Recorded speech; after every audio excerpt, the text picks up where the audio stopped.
At the corner of Rosewood and Bluff, construction is underway, but for those who work right down the street, this has become quite the hassle. Well, I'm still out here at the State House enjoying this beautiful, warm weather that we have here in the Midlands. This weather may not be sticking around for long. Find out more next. Spirit Communications Park may be empty now, but since opening day, this park has been seeing record numbers in attendance. That may be an indicator of Tebow mania. On March 23rd, House Bill 3722 was proposed to the South Carolina State House. It was a $500 million bond bill for the state to repair college buildings. Friday night, Governor Henry McMaster said he would veto the bill and repair the state's roads instead because fixing the roads is now South Carolina's priority.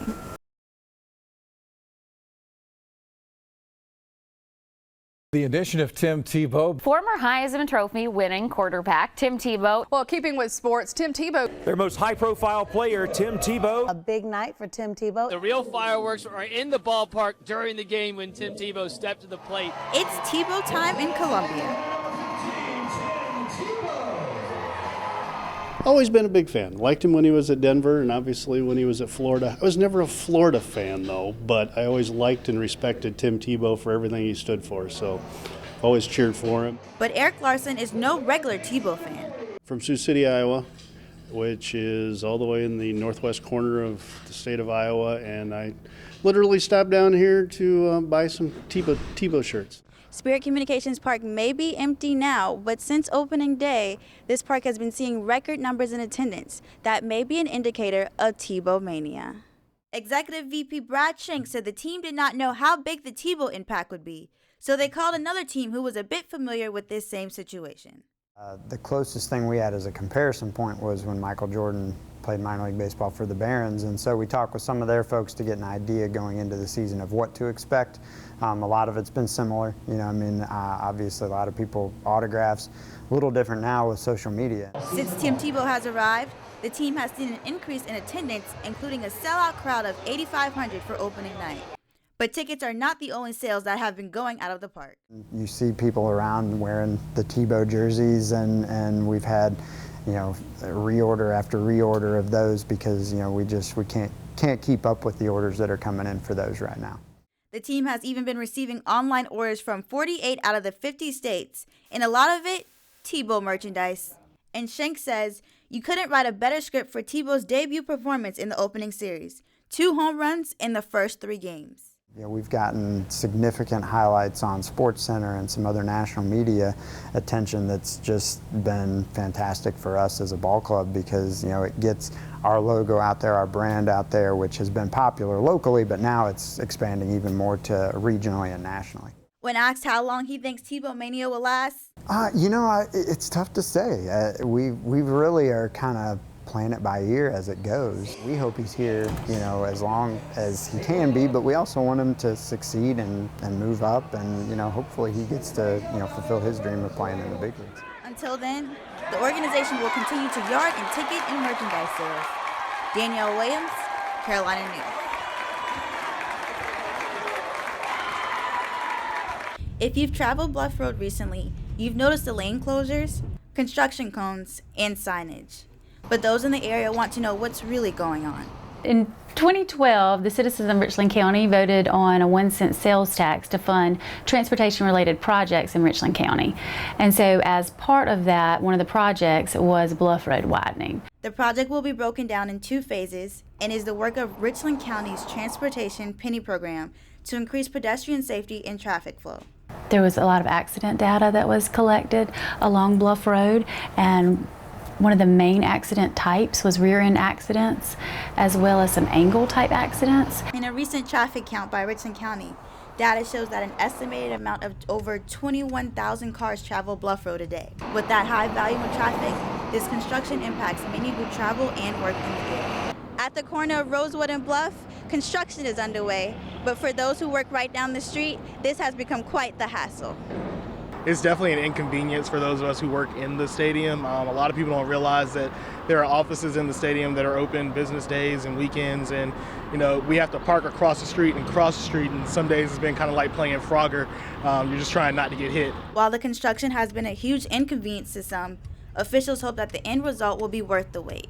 I just ask that they're patient, you know, and do understand that hopefully the good of the end of the construction will outweigh the bad. Danielle Williams, Carolina News. On March 23rd, House Bill 3722 was proposed to the South Carolina State House.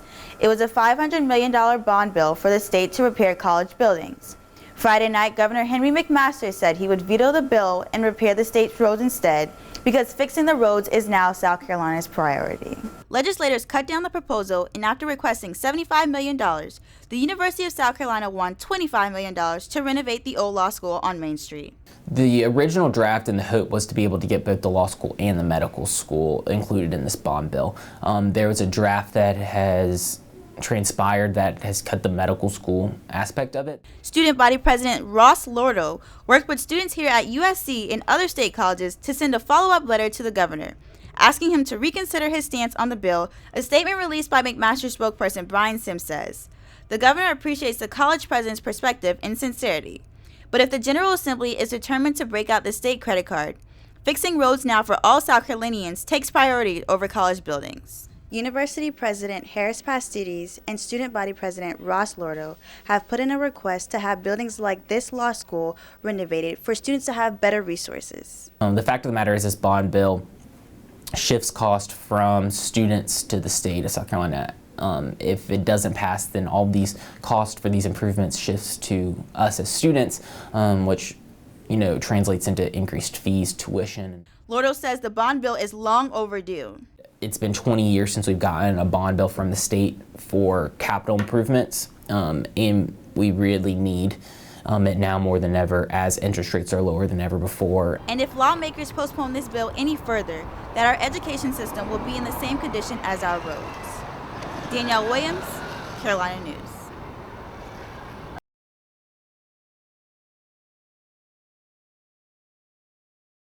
People are flocking to the Columbia Airport today.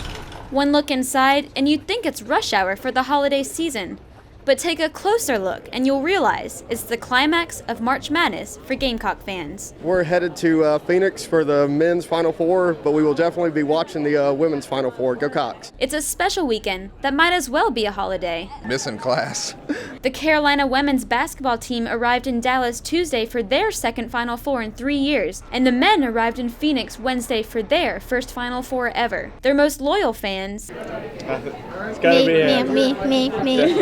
me. Couldn't miss it. I'm really confident that they can do it. Very confident. That's why we're going.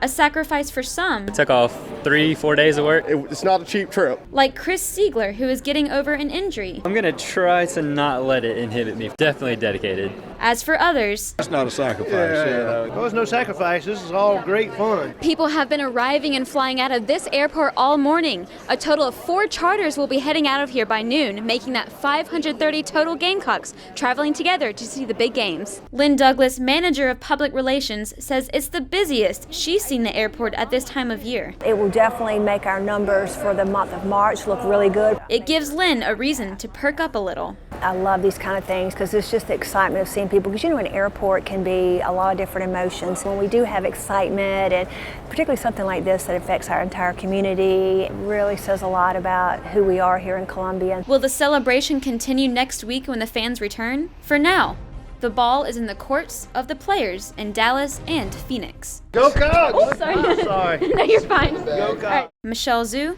Carolina News.